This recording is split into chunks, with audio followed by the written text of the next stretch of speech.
is in here. And put it in your mouth and tear it off. Okay? They did this so many times, a lot of times their mouths would be black from gunpowder.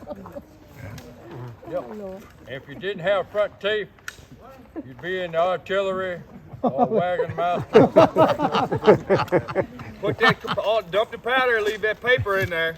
Take your ramrod, send it home.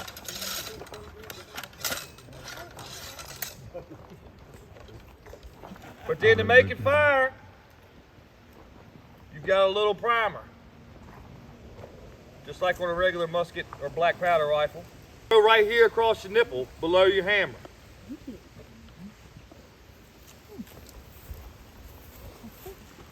Ready? Hey!